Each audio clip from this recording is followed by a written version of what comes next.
Saudações a toda noiva de Cristo.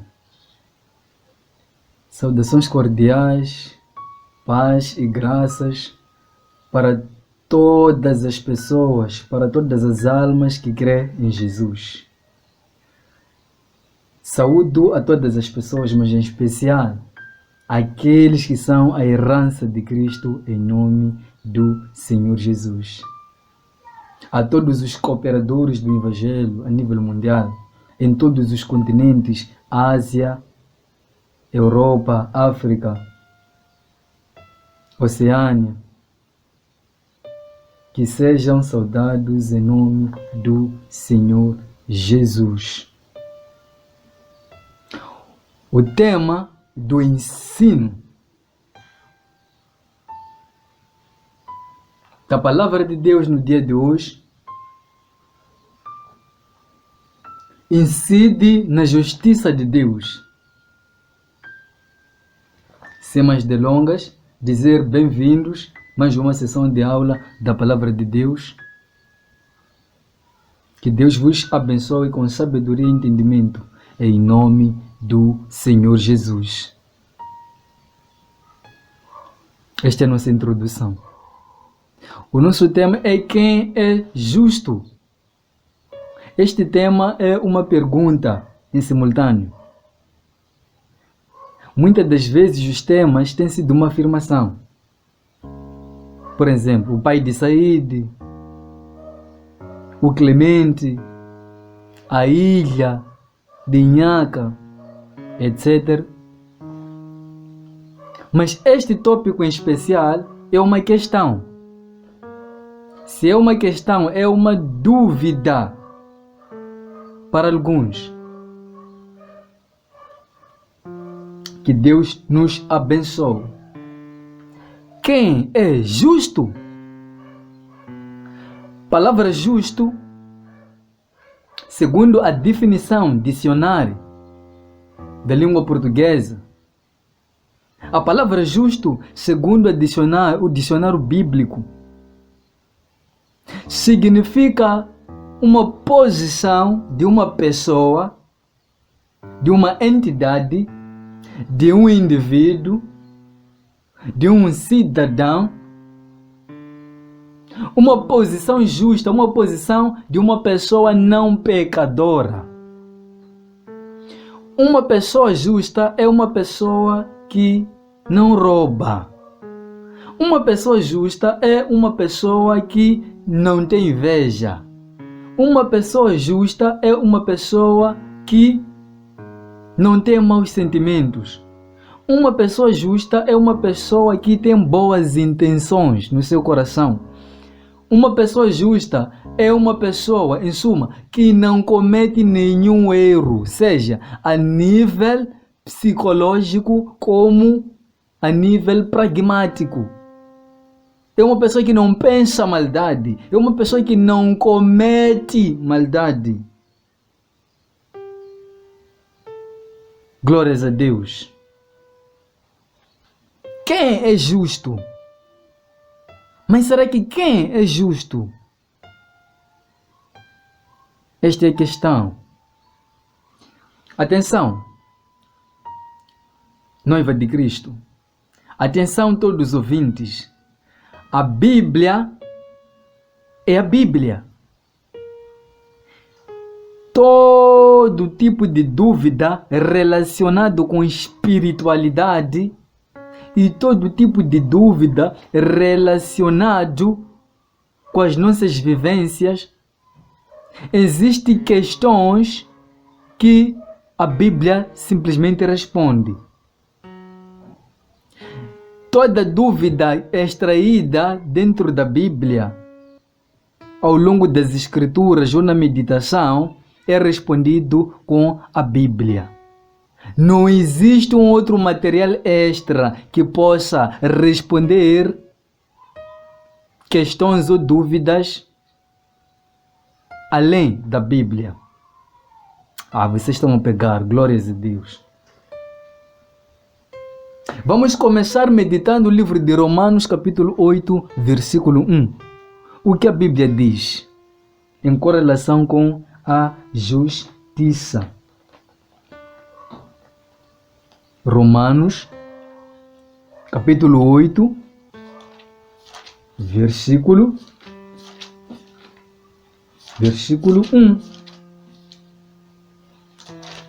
Assim diz a palavra de Deus. Portanto, agora já não há condenação para as pessoas que estão em Cristo Jesus. Alô? A Bíblia diz que já não há condenação. O que significa a palavra condenação? Palavra condenação significa ser condenado. E ser condenado significa ser aplicado moralmente à justiça. Por exemplo, se a lei dentro de uma sociedade diz que a pessoa que for a roubar os pertences de uma outra pessoa tem direito de ser, por exemplo, tirado a vida. É uma lei afigurada e nesta sociedade é normal. O que acontece? Se por acaso apareceu uma entidade, um cidadão, que roube os pertences de outrem e não ser aplicado a lei, significa que é o quê? Que é uma injustiça. Mas desde o momento que a lei é aplicada, significa que aquela pessoa foi sancionada. Em outras palavras, a pessoa foi condenada. Levante a mão e diga glórias a Deus. Então quer dizer que ser condenado é o mesmo que dizer ser sancionado. Há uma diferença em ser glorificado e ser condenado. Uma pessoa condenada é uma pessoa que está numa posição apertada. É uma pessoa que está numa posição de tristeza. É uma pessoa que deve ser julgada de acordo com o mal que tenha feito. Diga glórias a Deus, em nome do Senhor Jesus. A Bíblia diz que não há quem será condenado em Cristo Jesus. Então quer dizer que para eu não ser condenado, para você não ser condenado, simplesmente tens que estar em Cristo Jesus. Tens que estar em Cristo. Em Cristo Jesus. Prosseguindo com a leitura. Já não há condenação, pois a lei do Espírito que nos traz vida em Cristo Jesus libertou você da lei que traz o pecado da morte. Alô? A Bíblia está a dizer que existem duas leis. Existe uma lei do Espírito, de acordo com a leitura bíblica, e existe uma lei do pecado. A Bíblia diz que a lei do Espírito traz vida. E a Bíblia diz que a lei do pecado traz a morte. E uma coisa, a Bíblia diz que a lei do pecado traz a morte espiritual.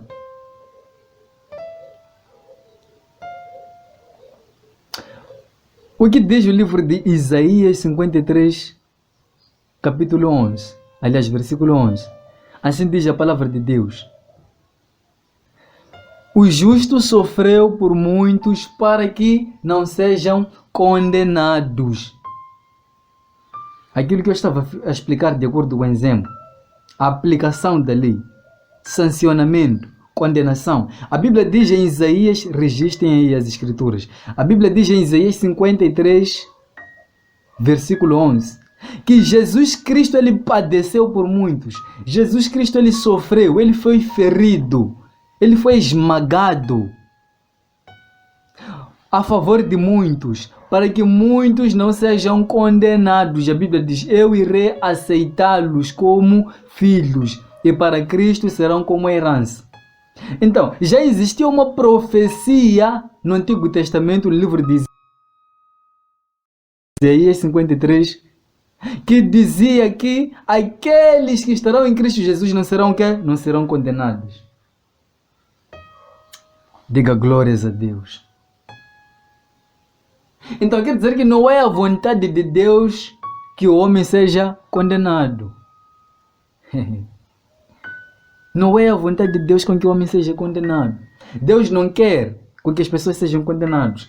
Por isso a Bíblia diz que o justo sofreu por muitos. Jesus Cristo, ele veio.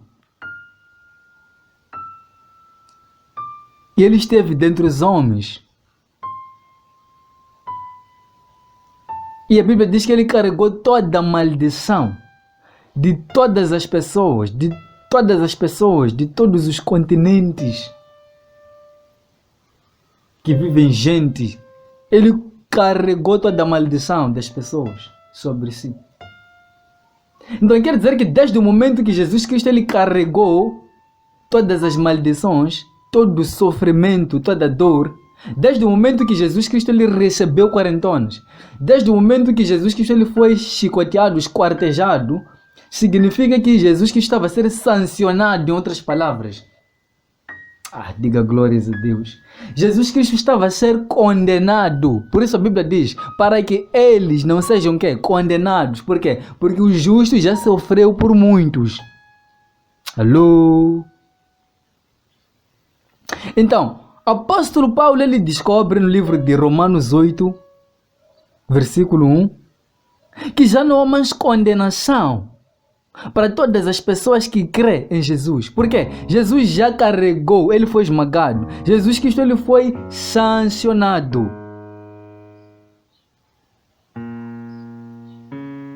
Recomendação: leiam o livro de João. Não vou dizer o capítulo e o versículo, procurem sobre a morte de Jesus na cruz.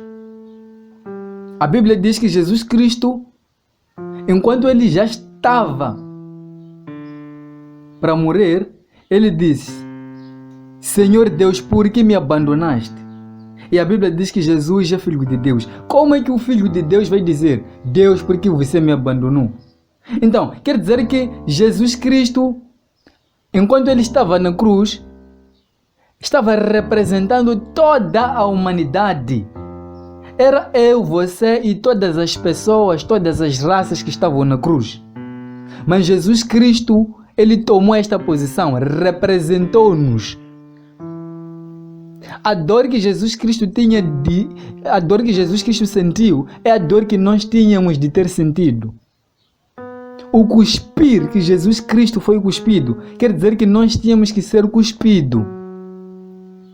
Jesus Cristo foi esquartejado do seu corpo, foi despedaçado. Era para nós ter sido despedaçados. Mas o que aconteceu? Jesus Cristo trocou as posições.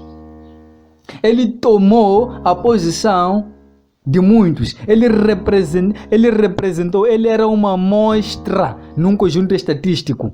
O mundo é um conjunto estatístico. Jesus Cristo era a amostra de um conjunto estatístico. Glórias a Deus. Então Jesus Cristo ele diz: Pai, por que você me abandonou? Então era você dizendo: Pai, por que você me abandonou? Como quem Deus abandonou por causa do pecado. Como quem Deus abandonou porque tinha de sofrer, porque tinha de ser sancionado, porque tinha de ser condenado por causa do pecado. Veja só, Jesus Cristo ele diz: por que me abandonou? Depois morre, vai para onde vai? A Bíblia diz que ele foi para as profundezas da terra, inferno. Mas porque ele era suficientemente Deus, o inferno não assegurou. Ele venceu a morte. Então quer dizer que todas as pessoas, desde o momento que Jesus Cristo foi para o inferno, eram todas as pessoas que foram para o inferno. Mas por causa do poder de Deus, glória a Deus, a Bíblia diz que quando Jesus Cristo ressuscitou, nós ressuscitamos com Ele. Praise the Lord. Praise the Lord. Levanta sua mão e diga glórias a Deus. Vamos continuar as escrituras. Nós falávamos sobre a lei do Espírito e a lei do pecado.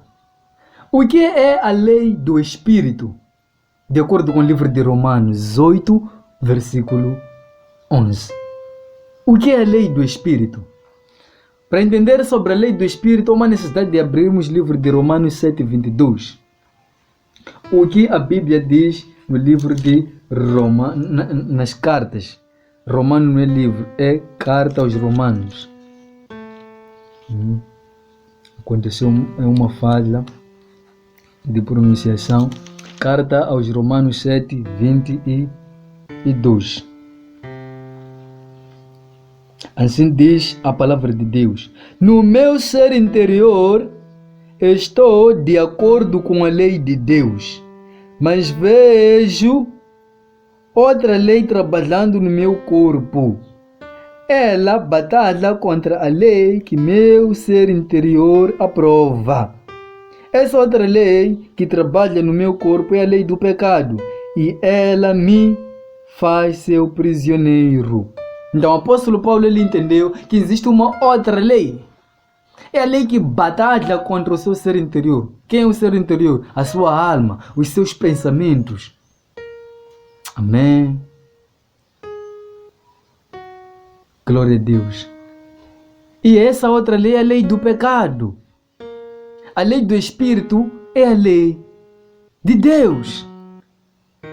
O nosso espírito ama todas as coisas de Deus. O nosso espírito ama orar, ama louvar a Deus. O nosso espírito ama 100% as escrituras de Deus. Mas existe uma outra coisa, uma outra lei, que é a lei do pecado. A lei do pecado é que faz as coisas ao contrário. Em nome do Senhor Jesus. Faz as coisas ao contrário. Glória a Deus. Glória a Deus. Glória a Deus. Glória a Deus. Por isso a Bíblia diz que quando eu tento fazer alguma coisa não consigo. Por quê? Existe uma outra lei batalhando contra mim. Vamos ver agora o que é a lei do pecado. Vamos abrir carta aos Romanos 7:19. Carta Romanos 7:19. Só espero que estejam anotando os versículos. Amém. Assim diz a palavra de Deus: eu não faço as coisas boas que quero fazer. Ao contrário, faço as coisas más que não quero fazer. E se faço as coisas más que não quero fazer, já não sou eu quem as faz, mas o pecado que vive em mim. Então quer dizer que a outra lei que batalha contra a lei do meu interior, que batalha contra o meu homem interior, que batalha contra a minha alma, o meu espírito, é o pecado. Porque o pecado reside na carne. O espírito é espírito. O espírito é espírito. Então, desde o momento que eu começo a conceber coisas de Deus, desde o momento que eu quero começar a fazer coisas boas, a Bíblia diz que eu não consigo fazer. É o apóstolo Paulo frisando. Faço as coisas ao contrário. Faço as coisas más. Por vezes não quero insultar, acabo insultando. Aparecem pensamentos maus. Tudo automático. Sistema nervoso simpático, sistema nervoso parasimpático, sistema nervoso somático, tudo invadido. Pelo quê? Pelo pecado. O pecado jaze na carne. Por isso o pecado é que faz com que as pessoas façam atos ao contrário. Se dependesse da lei de Deus, se dependesse do Espírito e da lei espiritual que está no interior do homem, o homem faria tudo perfeito, mas é por causa do pecado que reside na carne. O pecado é que faz com que pessoas façam coisas ao contrário. Glória a Deus. Glória a Deus. O que diz ali o livro? Carta aos Romanos 8, versículo 4.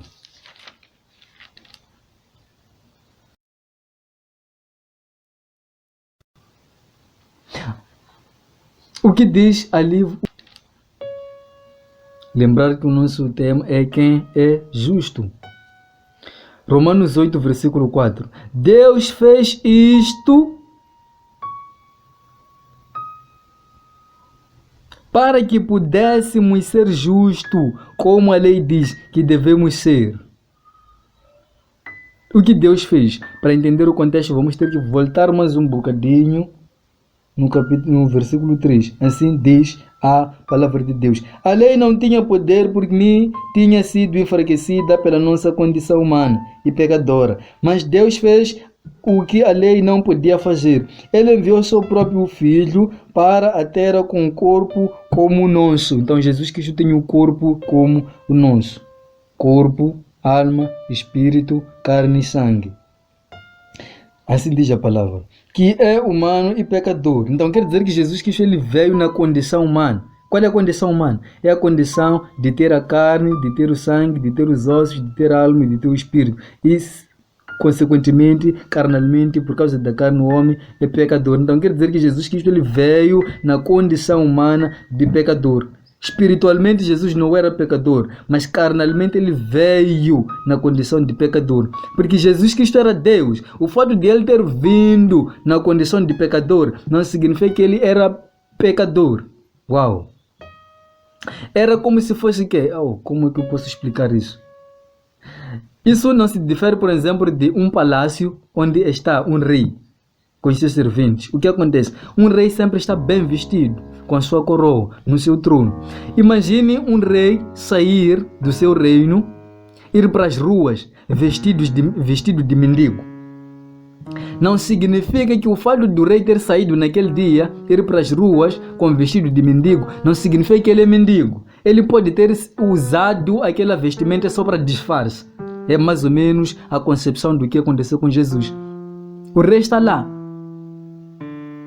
vestido de mendigo, mas não é mendigo, disfarçou de mendigo. Então quer dizer que ele continua como rei. Ele ainda continua com a posição do rei.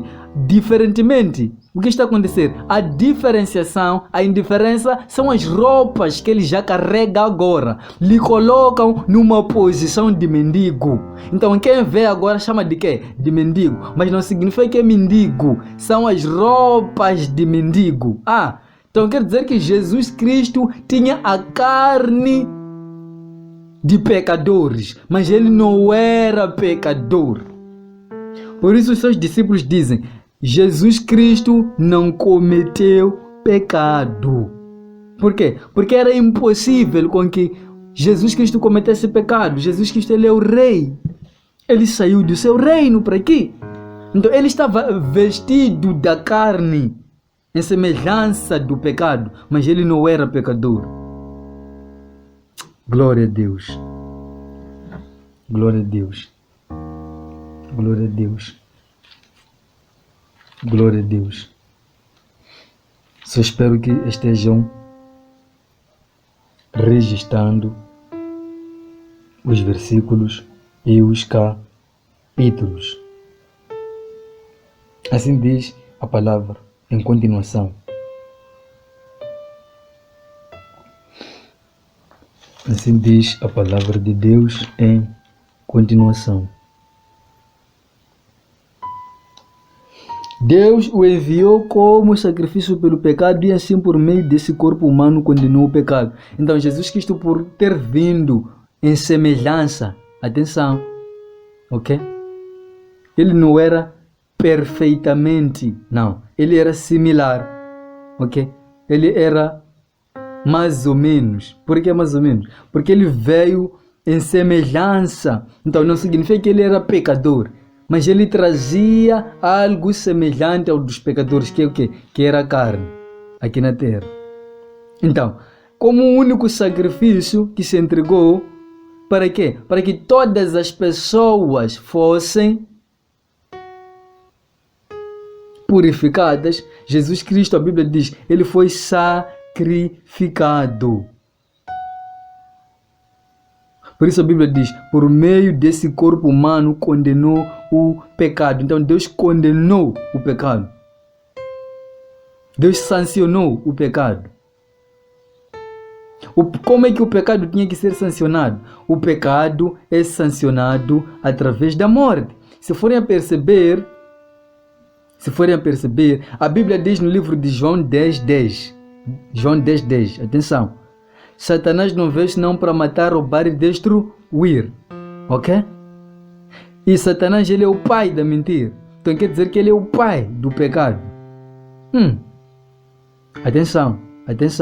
Ele é o pai da mentira, ele é o pai do pecado. Alô? E a Bíblia diz aqui que Deus, ele condenou o pecado. Como é que Deus condenou o pecado? Ele condenou o pecado na carne. Na carne de quem? Na carne de quem? Na carne de Jesus. Como é que Jesus Cristo, ele recebeu na carne esta condenação? Através de insultos, ser cuspido, ser quartejado, ser despedaçado, recebeu quarentonas. Jesus Cristo, ele foi ferido, ele foi esmagado, foi ensanguentado. Então, esta é a forma de condenar o pecado.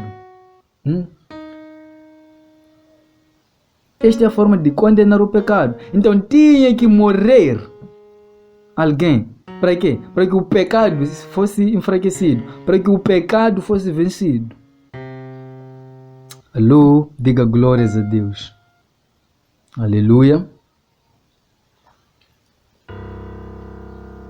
Continuando com a leitura bíblica. Romanos, capítulo 8, versículo 4.